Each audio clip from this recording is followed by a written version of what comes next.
ہم یہ نہیں کہہ رہے کہ ہمارے اسلاف جیسے پوری پوری رات عبادتیں کیا کرتے تھے ایسے ہی کریں. کچھ تو عادی بنائیں اپنے آپ کو اللہ کے سامنے رونے دھونے کا, کچھ تو اللہ کا نام لینے کا اپنے زبان کو عادی بنائیں. جو تبلیغ والے تسبیحات بیان کرتے ہیں جو صحیح حدیث سے ثابت ہے کہ 100 مرتبہ صبح لا الہ الا اللہ وحدہ لا شریک لہ لہ الملک ولہ الحمد وہو علی کل شیء قدیر, اور بعض روایت میں یحیی و یمیت وہو حی لا یموت. یہ حدیث میں تبلیغ والے تو تیسرا کلمہ بتاتے ہیں, یہ کلمات حدیث میں آتے ہیں. آپ صلی اللہ علیہ وسلم نے ارشاد فرمایا جس نے 100 دفعہ یہ کلمہ پڑھا اس سے زیادہ نیکیاں پورے دن میں کوئی شخص نہیں کما سکتا سوائے اس کے جو اس سے بھی زیادہ مرتبہ پڑھے. تو ذکر سے محبت پیدا کریں. آج ذکر کی لذت نہیں ہے, بس ایویں ہی بیٹھ کے ٹی وی بھی دیکھ رہے ہیں, فلم بھی دیکھ رہے ہیں اور تسبیح چل رہی. کیسے پیارے کلمات ہیں, کیسا مزہ آتا ہے ان کلمات پڑھنے میں. لا الہ الا اللہ, کوئی عبادت کے لائق نہیں سوائے اللہ کی. کتنا اللہ تعالیٰ خوش ہوتا ہے کہ جب ساری دنیا مجھے بھول گئی ہے, ہر وقت دولت کی باتیں, پیسے کی باتیں, مکان کی باتیں, پلاٹ کی باتیں, اس سے اتنے پیسے لینے, اس کو اتنے پیسے دینے, وہ کاروبار بند ہو گیا, اس کو کھولنا ہے, یہ کرنا ہے, وہ کرنا ہے, ہر وقت 24 گھنٹے. جس نے پیدا کیا, جس کے پاس لوٹ کر جانا ہے, سب چیزیں چھوڑنی ہے یہاں پہ, یہ بیوی بچے بھی چھوڑنے ہیں, یہی قبر میں اتاریں گے. جو آج کہہ رہے ہیں نا ہم رہ نہیں سکتے آپ کے بغیر, اور یہی اتار کے آئیں گے قبر میں. اور اگر کورونا سے مر گئے نا, اللہ بچائے, تو قبر میں بھی نہیں جائیں گے, بولیں گے یہ تو مر گیا, ہمیں نہ مار دے کہیں. دور دور سے دیکھ نہیں رہے کیسے جنازے ہو رہے ہیں. یہ تو انسان کی محبت ہے, یہ تو اوقات ہے انسان کی. تو جس کے پاس لوٹ کر جانا ہے اور جس نے بنایا ہے, هو اعلم بكم اذ انتم اجنة في بطون امهاتكم, اللہ فرماتے ہیں جب تم ماں کے پیٹ میں تیار ہو رہے تھے نا, وہ رب تمہیں اس وقت سے جانتا ہے. اس وقت تو والدین بھی انسان کو نہیں جانتے. کتنا قریبی تعلق, ہر ایک کا تذکرہ زبان سے کرے گا, نہیں کرے گا تو جو سب سے زیادہ قریب ہے اس کا تذکرہ نہیں کرے گا. اور اگر اللہ کا ذکر کرے گا بھی تو کسی نے کوئی وظیفہ بتایا ہوگا جن بھگانے کے لیے, دکان کھلوانے کے لیے, کاروبار کھلوانے کے لیے, بچے کی شادی نہیں ہو رہی, اپنی نہیں ہو رہی ہے تو پچھتا رہا ہے اس کو بھگانے کے لیے, ہو گئی ہے تو بچے نہیں پیدا ہو رہے, ہو گئے تو وہ چترول لگا رہے ہیں ان کو سیدھا کرنے کے لیے, اللہ کو خوش کرنے کے لیے, اللہ کی محبت میں اللہ کا نام لذت سے لینے کے لیے کہ مجھے بس اس سے محبت ہے, اس کا نام لینے میں مجھے مزہ آتا ہے. اس نیت سے ذکر کرنے والے مارکیٹ میں بہت شارٹ ملیں گے آپ کو, بہت کم لوگ ملیں گے. کوئی بیٹھا ہو نا صبح اللہ اللہ کر رہا ہو, کیوں کر رہے ہو, وہ جی فلاں پیر صاحب نے بتایا تھا, وہ فلاں پیر صاحب نے کہا تھا یہ کرو گے تو یہ والا کام ہو جائے گا. اور بھائی اللہ نے پیدا کیا ہے, جیسے دنیا کا تذکرہ کرتے ہو بغیر ضرورت کے کرتے ہو نا. خواتین جب آپس میں ملتی ہیں دوسرے کا لباس دیکھتی ہیں, بہن کہاں سے خریدا, کتنے کا خریدا, ضرورت ہوتی ہے, حالانکہ جیب میں ایک پیسہ بھی نہیں ہوتا خریدنے کا. لیکن محبت جس چیز سے ہوتی ہے اس کا تذکرہ کرنے میں انسان کو, بولو نا بھائی, مزہ آتا ہے. مرد جب آپس میں بیٹھتے ہیں تنخواہ پوچھ رہے ہوتے ہیں کیسا چل رہا ہے بزنس, کیا ہو رہا ہے, کتنا پروفٹ ہوا. جس چیز سے محبت ہے انسان کو اس کا نام لینے میں مزہ آتا ہے. یہ مزہ اللہ کا نام لینے میں بھی پیدا کر لیا جائے اپنے دل میں, تو وہی کیفیت ہوگی کہ دم رکا سمجھو اگر دم بھر بھی یہ ساغر رکا. میرا دور زندگی ہے جو یہ جو دور جام ہے. حضرت فرمایا کرتے تھے, ہمارے حضرت جب بیان کرتے نا اور اللہ کی محبت میں کبھی کوئی شعر سنا دیا تو پورا موضوع ان کا چینج ہو جاتا تھا. جیسے میں شادیوں پہ آتا ہوں نا اگر, تو پورا موضوع میرا کیا ہو جاتا ہے, ارے جہنم کی بات چل رہی ہو, وہاں کی ہولناکیاں چل رہی ہوں, سانپ بچھو, اور کسی نے شادی کی بات کر لی تو ہمارا پورا ٹاپک چینج ہو جاتا ہے نا. تو ہمارے حضرت کا جب بیان ہوتا تھا کہیں سے اللہ کی محبت کا کوئی تذکرہ آ گیا, اللہ کی نعمتوں کا, پورا بیان چینج. اور پھر حضرت فرماتے تھے کہ کچھ نہ, پھر یہ شعر پڑھتے تھے, کچھ نہ رستے کا پتہ ہم کو نہ منزل کی خبر, کچھ نہ رستے کا پتہ ہم کو نہ منزل کی خبر, جا رہے ہیں جس طرف ہم کو لیے جاتا ہے دل. یعنی ہمیں نہیں پتا اب ہم نے کہاں جانا ہے, اب تو ہمیں دل لے کے جدھر جا رہے ہیں ہم وہاں چل رہے ہیں, دل گھسیٹ رہے ہیں.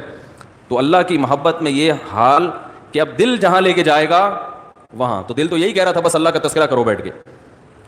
تو اسی طرح یاد رکھیں, یہ جو اہل اللہ جو دعا مانگتے ہیں یہ دنیا داروں کی عادت ہوتی ہے. دعا مانگ رہے ہیں قبول نہیں ہو رہی, ہم تو کام ہی نہیں بن رہا, 20 سال سے شادی کر رہے ہیں شادی نہیں ہو رہی, 20 سال سے کاروبار کی دعا مانگ رہے ہیں, کاروبار نہیں مل رہا, 25 سال سے یہ دعا مانگ رہے ہیں, یہ نہیں ہو رہی. یہ دنیا داروں کی عادت ہے. اہل اللہ کہتے ہیں دعا مانگنے کی توفیق مل رہی ہے, بس اس سے بڑی کوئی نعمت نہیں ہے, کچھ نہ ملے ہمیں. حضرت عمر رضی اللہ تعالیٰ عنہ کا قول ہے نا کہ مجھے اس سے غرض نہیں ہے کہ میری دعائیں قبول ہو رہی ہیں کہ نہیں ہو رہی, مجھے اس کی فکر ہوتی ہے کہ دعا مانگنے کی توفیق مل رہی ہے کہ نہیں مل رہی. اگر اللہ اپنے سامنے ہاتھ اٹھا کر دعا مانگنے کی توفیق دے رہا ہے کہ اتنی بڑی نعمت ہے کہ اس نعمت کے بعد مزید ہمیں کچھ نہیں چاہیے، بھائی اللہ توفیق دے میرے سامنے ہاتھ اٹھا کے مانگو، تو یہ ہر ایک کو تھوڑی ملتی ہے توفیق. آج دنیا میں دعائیں مانگنے والے سب سے کم ہیں، سب سے کم. ایک تو مانگتے نہیں، اوپر سے مانگتے ہیں تو ایسی بد دلی کے ساتھ کہ وہ دل ہی نہیں لگ رہا ہوتا ان کا، اور پھر 2-4 دفعہ مانگے بولے قبول، جا کے دیکھیں قبول ہوئی ہے کہ نہیں ہوئی ہے. رزق مانگے کہ اللہ مجھے اس کی حلال کشاد عطا فرما، اس کے بعد بٹوہ نکال کے چیک کر رہے ہوں یار کچھ بھی نہیں آیا، ویسے کہ ویسے ہی ہیں. کاروبار لاک ڈاؤن کی وجہ سے ٹھپ ہوا ہے، بزنس کا بیڑا غرق ہوا ہے. تو بھائی جو اہل اللہ ہیں وہ کہتے ہیں دیکھو جتنا تعلق دعا کے وقت انسان کا اللہ کے ساتھ ہوتا ہے نا، اتنا کسی اور چیز میں نہیں ہوتا. براہ راست اللہ سے اپنی زبان میں مانگ رہا ہے. بھائی ذکر میں تو کم از کم اتنا ہوتا ہے کہ ترجمہ نہیں آتا تو پتہ ہی نہیں ہوتا کیا پڑھ رہا ہوں میں، لیکن جب دعا مانگ رہا ہوتا ہے تو براہ راست اللہ سے تعلق، تو یہ تو بہت گہرا تعلق ہے. تو دعاؤں میں جان ختم، دعاؤں میں لذت، بولو نا بھائی ختم. جب اللہ سے تعلق ہی کمزور پڑتا چلا جائے گا تو بھائی پھر جو اللہ کو خوش کرنے کے لیے جو اعمال اللہ نے بتائے وہ کہاں سے پورے ہوں گے؟ وہ تو ہو ہی نہیں سکتے پورے. تو اس لیے ذکر اللہ کو ہلکا نہیں سمجھنا چاہیے. میں وہ ترجمہ بتا رہا تھا کہ چوتھے کلمے کا لا الہ الا اللہ، کوئی عبادت کے لائق نہیں سوائے اس اللہ کے. لہ الملک، اسی کے لیے بادشاہی ہے. ولہ الحمد، تعریف صرف اسی کے لیے. یہ جو کہتے ہیں فلاں بھی اچھا، فلاں پیسہ اچھا، فلاں کی گاڑی اچھی، فلاں کی بلڈنگ اچھی، فلاں کا پلاٹ اچھا، بحریہ ٹاؤن کا مکان اچھا، اسلام آباد کی رہائش اچھی، تو لہ الحمد، اے اللہ تعریف کے قابل صرف کون ہے؟ تو. باقی سب مٹی فنا ہونے والی چیزیں. وہ بھائی بحریہ ٹاؤن کا جو مالک ہے کل وہ بھی قبر میں اترے گا. ہم اور آپ کس کھیت کی مولی ہیں؟ 2-4 بنگلے بن گئے بحریہ ٹاؤن میں، 8-10 پلاٹ ہو گئے، وہ آدمی تمیز سے بات کرنا ہی چھوڑ دیتا ہے. بات پہ بتا رہا ہوں، بحریہ ٹاؤن میں رشتہ لینے بھیجے گا، بحریہ ٹاؤن میں پلاٹ، تو رشتہ لینے بھیجنے کی پھر ضرورت نیٹ پہ ڈال دے، ٹھیک ہے نا؟ ایسا ہی ہے نا، رشتے خود آئیں گے، دھکے دے دے کے آئیں گے. ہٹو بھائی آپ کے لیے. وہ جو لوگ مجھے کہہ رہے تھے رشتہ تلاش کر رہے ہیں مل نہیں رہا، میں کہہ رہا ہوں تمہاری جیب میں کچھ ہے ہی نہیں تو رشتہ کہاں ملے گا؟ کہہ رہے ہیں استخارہ بھی نکال لیا پھر بھی نہیں مل رہا. استخارہ نہیں نکالو، پیسے نکالو، پیسے نکالو گے تو رشتہ ملے گا. اور اگر پیسے نہیں ہیں تو پیغام بھیجو، صبر کرو، اگر کوئی قبول کرے ٹھیک ہے، نہیں کرے تو صبر کرو. دنیا مسافر خانہ ہے بھائی. 4 شادیاں کرنی ہیں، لیکن جو جس چیز کی چاہت ہے ضروری تھوڑی کہ پوری بھی ہو جائیں. کوشش کرنے کا میں مشورہ دیتا ہوں. شادی ہو بھی جائے گی اس کی کوئی گارنٹی نہیں ہے، اور ہو کے نبھا بھی پائیں گے اس کی بھی کوئی گارنٹی نہیں ہے. اب لیلۃ القدر میں شادی پھر شروع ہو گئی، تو مسائل یہی چل رہے ہیں نا. تو اللہ نے اللہ کا کیا فرمایا کہ لہ الملک ولہ الحمد، اے اللہ تیرے لیے ہی بادشاہی اور اسی کے لیے حمد. یحیی و یمیت، اتنا زبردست قدرت والا کہ جس کو چاہتا ہے زندگی دیتا ہے اور جس کو چاہتا ہے مار دیتا ہے. حیات بھی ہماری مرضی سے نہیں، پانی میں انسان بنا کے ماں کے پیٹ سے باہر نکال دیتا ہے. یہ زندگی ہے، ہم اپنی مرضی سے بنے ہیں. اور ایسے تصرف جانے کا ارادہ ہوگا نہیں لیکن اللہ لے جائے گا. کیسی ایڑیاں رگڑو، یہ جتنے لوگ دنیا سے گئے ہیں یہ اپنی مرضی سے تھوڑی ہیں. کیسے بڑے بڑے وڈیرے ہوتے ہیں، کیسے بڑے بڑے پاورفل طاقتور لوگ ہوتے ہیں، دنیا ان کے اشاروں پہ چلتی ہے. لیکن جب جانے کا وقت آتا ہے پوری ایڑی چوٹی کا زور لگا لیتے ہیں، مگر موت اپنے شکنجے گاڑ لیتی ہے، چھوڑتی نہیں ہے نا موت. کیسا پٹکتی ہے موت. اب یہ جو کرونا وائرس سے اتنے لوگ مر گئے، کسی کو پتا تھا کہ مریں گے؟ ان کو اندازہ تھا پہلے سے؟ تو یحیی و یمیت، انسان اللہ کی تعریف میں یہ کلمات کہتے ہیں. اللہ وہی ہے حیات دیتا ہے اور وہی زندگی دیتا ہے.